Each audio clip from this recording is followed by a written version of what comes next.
Los protagonistas de la noticia en Notimundo al Día. En un diálogo directo y frontal.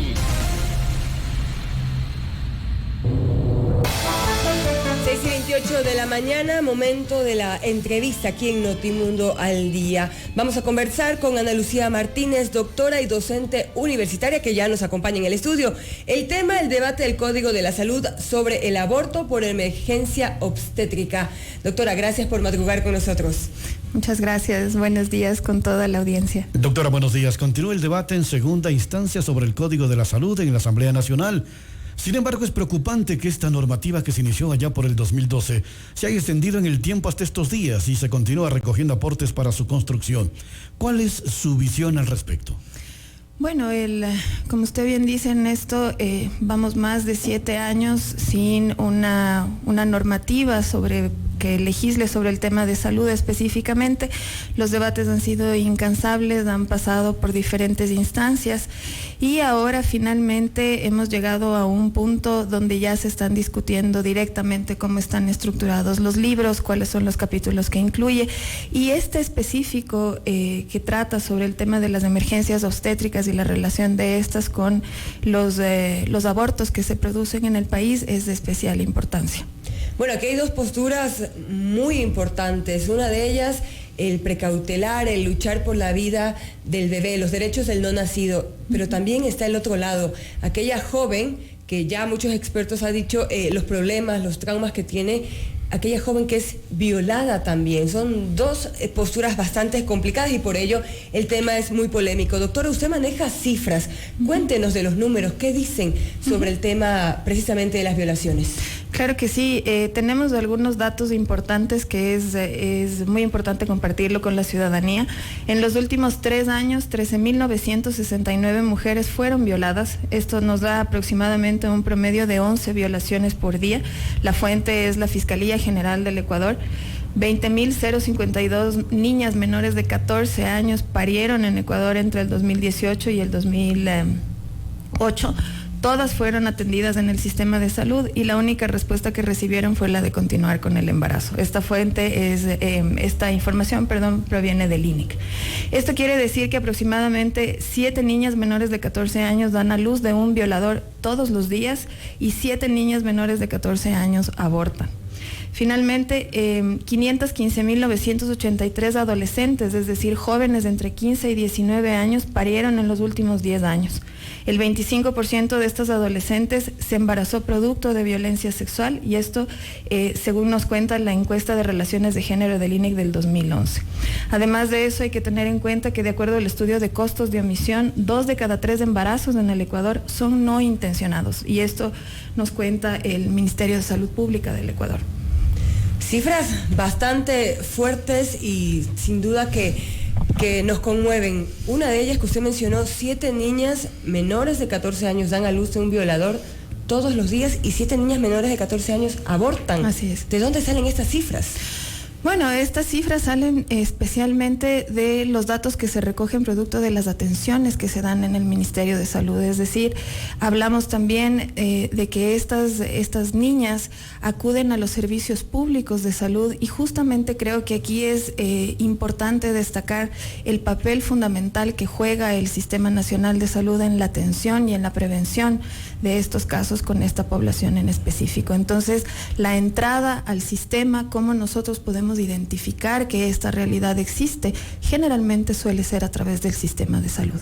Doctora, respecto al aborto por emergencia obstétrica, en el articulado que se refiere a las emergencias médicas, se reconoce como tal al aborto bajo cualquier circunstancia. Esto se lo incluyó para garantizar la atención de la salud de las mujeres que llegan con un proceso de aborto. Estas prácticas pueden generar desangramientos, por lo que la atención médica tiene que ser urgente. Así es, específicamente en este articulado hay que destacar que el sangrado, todo sangrado que se produce durante el embarazo y todo aborto ya son emergencias obstétricas. Es decir, en este sentido entiendo yo y he escuchado algunas de las declaraciones de los asambleístas, la intención es justamente asegurar la calidad de la atención y asegurar el acceso de la atención, que es lo que ha estado sucediendo en los últimos años y desde el 2014, desde la aplicación del Código Orgánico Integral Penal que está vigente. Justamente a partir de esto, donde se criminaliza a las mujeres que abortan y justamente a los profesionales también, cabe destacar que se ha producido una barrera de acceso a las mujeres. Por lo tanto, este artículo pretende señalar que todo aborto es una emergencia obstétrica y tiene que ser atendida de esa manera, sin tomar en cuenta cuál es el origen, cuáles han sido las causas, a pesar de que evidentemente nosotros como profesionales de la salud sabemos ya de antemano que son emergencias obstétricas, al igual que podríamos hablar de un infarto agudo de miocardio, ¿no? de un ataque al corazón. Entonces, en este sentido, lo que se está buscando es que no haya una tasa tan alta de judicialización y de criminalización de las mujeres y que un poco se restablezca la confianza en el Sistema Nacional de Salud. Doctora, para tener un mayor conocimiento, ¿qué se considera o en qué casos ocurre una emergencia obstétrica? Bueno, las emergencias... ¿Qué puede ocurrir alrededor de la mujer que está embarazada que lo provoque? Correcto. Las emergencias obstétricas son todas aquellas situaciones de alarma y de peligro que suceden durante la gestación, durante el embarazo. Estas emergencias se clasifican en diferentes grupos. Tenemos las emergencias que se producen producto de un sangrado, que son las conocidas como hemorrágicas. Tenemos otras emergencias que se producen, por ejemplo, cuando hay una elevación de la presión arterial de una mujer embarazada, que son estas emergencias hipertensivas, y tenemos otras emergencias que están relacionadas con infecciones, que están relacionadas con los cambios que se van produciendo a lo largo del embarazo. En específico, según los datos de mortalidad materna en el Ecuador, estamos hablando de que estas emergencias obstétricas constituyen también las primeras causas de muerte materna en el Ecuador, que a nivel mundial son indicadores de calidad de los sistemas de salud. Doctora Martínez, el responsable de Human Rights Watch, José Miguel Vivanco, ha manifestado que si no se despenaliza el aborto en el Ecuador, se estaría cayendo en un problema que afecta seriamente a los derechos humanos. ¿Cuál es su análisis? Estoy totalmente de acuerdo. Estamos hablando, estas cifras de las que hemos conversado anteriormente son particularmente alarmantes porque el Estado ecuatoriano, al no permitir y al no garantizar el ejercicio de los derechos humanos, como por ejemplo la autonomía sobre los cuerpos, el mejorar las condiciones de las niñas, adolescentes y mujeres, incurre justamente en una violación de derechos humanos. Este acceso a los servicios de salud, el hecho de que se esté judicializando a las mujeres que buscan justamente salvar sus vidas cuando acuden con emergencias obstétricas a los servicios de salud, es particularmente alarmante. Entonces, cuando hablamos de embarazos forzados en niñas, hablamos de tortura y hablamos de una violación constante, sistemática y que se mantiene a lo largo de la vida, porque evidentemente una vez que una niña ha sido violada y ella tiene que asumir con la responsabilidad de este embarazo, es una responsabilidad que estará con ella por el resto de su vida, para la cual no está preparada y la que obviamente se ha producido en el contexto de una de las peores violencias que se producen contra las mujeres. Bueno, y ahora... creería yo que es más fácil conocer de estos casos de violación de iglesias. Vemos personajes de la iglesia que están detenidos, presos, muchos sentenciados por estos temas. En el ámbito educativo, el año pasado se dio a conocer muchas cifras alarmantes, pero también está el otro lado, ese niño, ese menor que no es el responsable de esa violación y que también tiene derecho a vivir. Uh-huh. Sí, así es. Yo creo que aquí el análisis es importante. Hablamos de 2 niños en esta situación en específico, cuando hablamos específicamente de los casos de violación a menores de edad.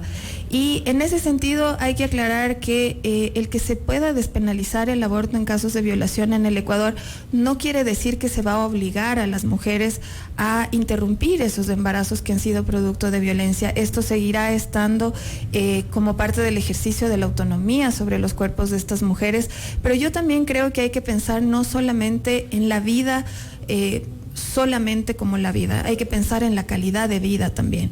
Tenemos algunos casos en el Ecuador, casos que son emblemáticos de niñas que han sido violentadas y que fueron madres también, y todo el contexto de reproducción de la violencia, todo el contexto de reproducción de la pobreza, niños que terminan estando en casas de acogida, que terminan siendo abandonados, que terminan siendo vulnerados también justamente, y eso es algo que no nos ponemos a pensar y que tiene mucho que ver con la importancia de que los hijos tienen que ser deseados, la maternidad tiene que ser deseada y no obligatoria. Doctora Claro, Martínez. Hemos visto niños incluso que son hallados en los basureros, lamentablemente. Así es. Doctora, debo preguntarle, ¿cómo mira usted el hecho de que en nuestro país la norma legal sanciona a las mujeres y niñas adolescentes que se practican abortos con apenas de 6 meses a 2 años de prisión?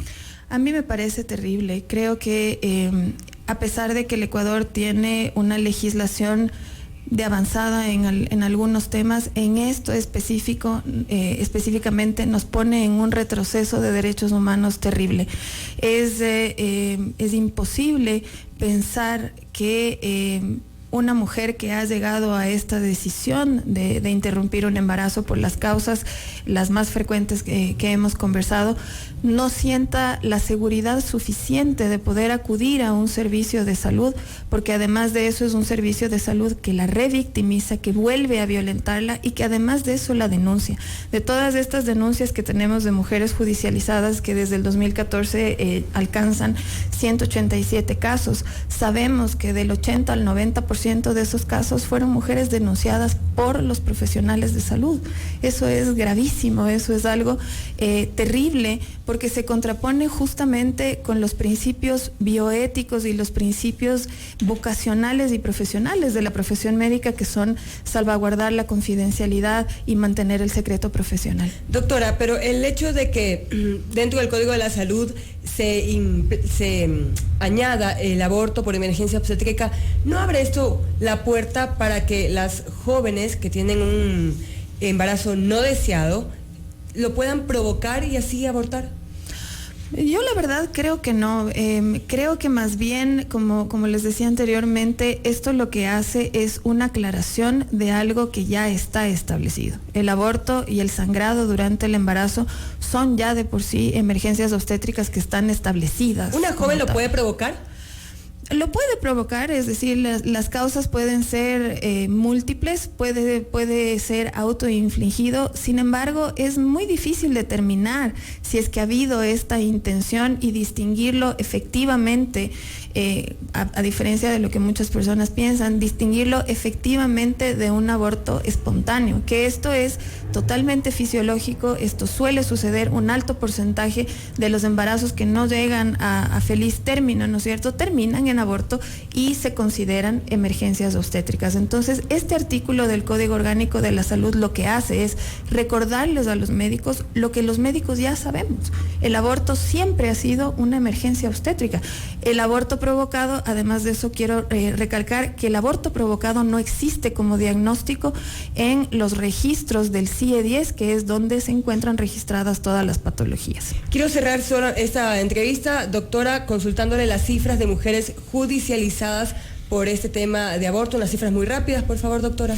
Son desde el año 2014 de la aplicación del Código Orgánico Integral Penal hasta la actualidad tenemos 187 mujeres que han sido judicializadas con distintas causales. Tenemos, de acuerdo a los artículos 147, 148 y 149, que tienen que ver con la presunción de la provocación del aborto y los resultados que esto genera. Entonces, sobre estos 187 casos es importante destacar que desde la plena aplicación en el 2014, las mujeres han sido denunciadas por el personal de salud. Entonces, eso quiere decir que los servicios de salud, en lugar de ser estos lugares seguros donde las mujeres pueden acudir por una emergencia que pone en riesgo su vida, se vuelven estos sitios donde las mujeres, además de que no son atendidas o son pobremente atendidas, son juzgadas, son violentadas y además de eso terminan siendo judicializadas.